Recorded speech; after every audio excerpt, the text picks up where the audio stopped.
can call the Pike Breakdown Lane 24 hours a day at 774-670-0231. We're here for you. Well, not really. Just leave a voicemail message.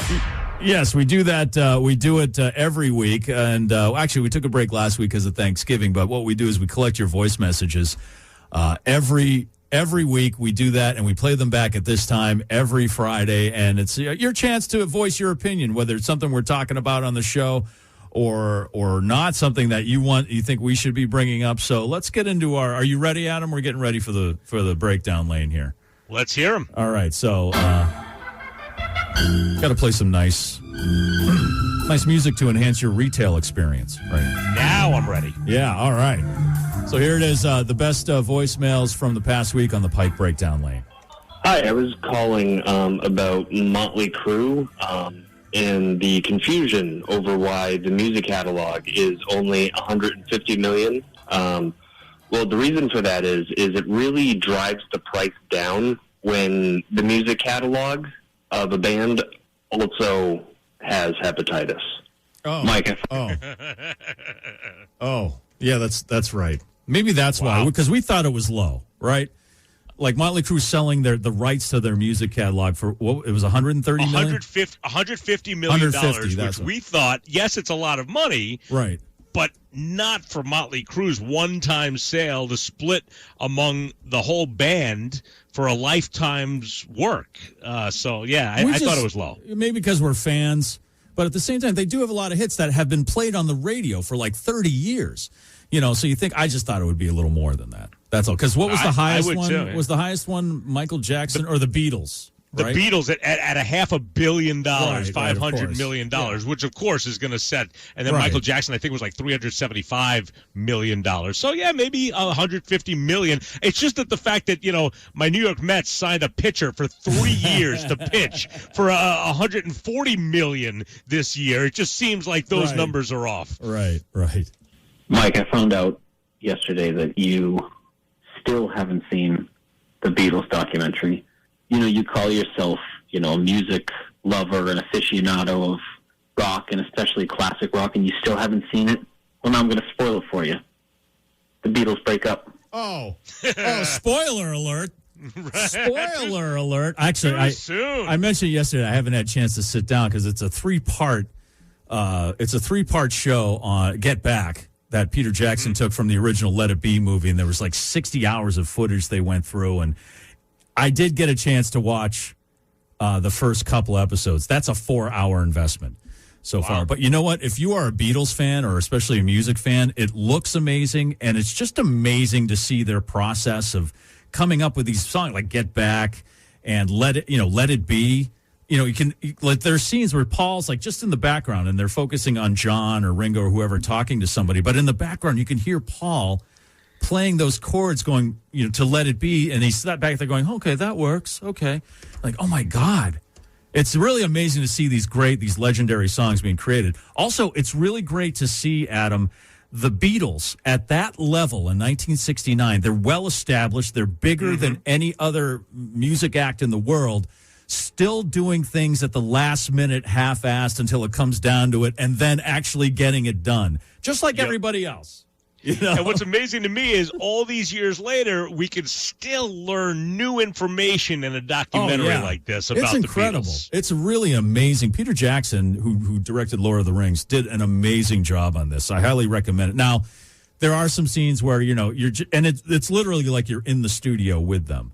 So there are some scenes where they're talking or whatever you may find boring if you're not a big music fan or a Beatles fan, but it's just great seeing this history in the making. So there you go, Breakdown Lane caller. I have started watching it. So what's in the box? What's in that box? I think that's a reference to your spider story from earlier, because I said that would keep me from opening boxes. The Black Widow. I'm like, what was that? Yeah. Yes, that somebody received an Amazon, a couple from York, Maine, received a package, and they reached in, and there was a Black Widow and other spiders in the package because the person who Scented kept their boxes in a shed. So before you rip open those boxes and reach in, take a look. That was a good Seven reference, too, from the movie Seven. What's in the box? What's in the box? This is the best show on radio so far I've heard in 20 years. And Adam and Mike, you should, next year in the Halloween costume department, go to anywhere dressed as Fluffernutter. Families together. Thank you, and keep up the good work, and keep us laughing. Thank you. All right, that's an Australian gentleman saying that this is the best radio program he's heard in 20 years. But then again, Adam, what did we learn this morning about Australians? That they are drunk 27 times a year, leading the world. Right, yeah, they're leading the world and getting on drunk. Average. Right, so that may be a factor in why we're sounding so good to that particular gentleman. Appreciate the kind words. Thank you very much. What would a Fluffernutter costume look like? That's something else I'd like to address that he said we should go as a Fluffernutter for Halloween next year. Well, which one of us would be the peanut butter and which one would be the fluff? I don't know. I'm stickier. Ew. I know. And then would that have to, after we were dressed up, would that involve, like, would we have to lay on top of each other? Because that's not happening. I hope so. And who would be the glass of milk? I guess that would be Chuck or Carrie. This is going in a place. Okay, never mind. We're not even going to do that. Okay. So they did a study about people who drive cars and what kind of people drive what kind of cars, and they found out that psychopaths drive BMWs. Shocker. Did they also find out that people who drive BMWs don't know what BMW stands for? Yeah, it doesn't stand for break my windows. It stands for Bavarian Motor Works. Yeah, we did this. We talked about this study where the kind of car that psychopaths are most likely to drive is a BMW. Yeah. And then I guess if you drive a gold car, there's also a good chance that you're a psychopath. If you have a vanity plate, there's a good chance you have a psychopath. But they said even more so, people who drove fully electric cars and people who drove diesels are more likely to be psychopaths, which I find kind of funny since those are on opposite ends of the spectrum when it comes to like emissions and stuff. But they're both psychopaths, apparently. What if you drive a gold BMW and have a vanity plate? Stay away from that person. Just make sure if they drive up behind you, just get out of their way.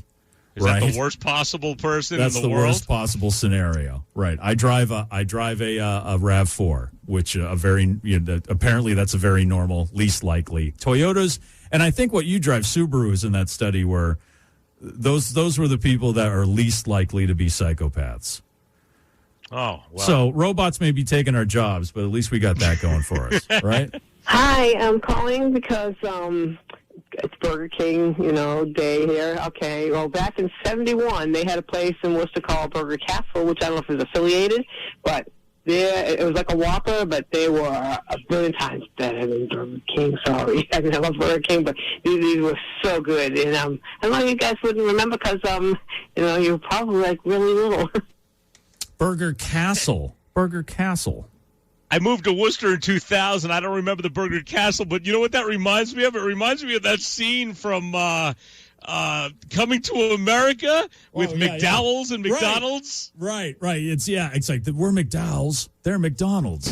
See, they're McDonald's. I'm McDowell's. Huh? They got the golden arches. Mine is the golden arcs. Right. We're not Burger King. We're the castle. We're not the king. We're Burger Castle.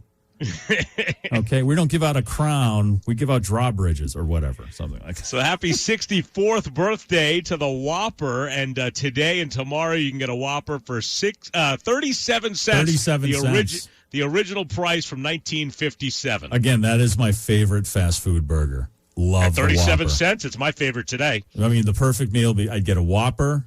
I get the chicken nugs from McDonald's. I would get the Wendy's French fries and a Frosty. All right. I would get the Big Mac, okay, onion rings from Burger King, and the Frosty. Nice. Yeah, the Frosty, right? You got to get the Frosty. Now, I dip my fries in the Frosty. Would you dip your onion rings in a Frosty? I dip everything in barbecue sauce. Everything? Everything. We'll just leave that there. Okay, the best alpaca socks, Morning Beacon Farm in Connecticut, and the best breads and other yummy treats, Soleil and Sons in Woodstock, Connecticut. Have a great holiday, everyone. Bye. Adam, did you talking about alpacas? Did you mention alpacas? Did we mention alpacas? I did not. What about bread? Bread? Did we just get somebody's Christmas list?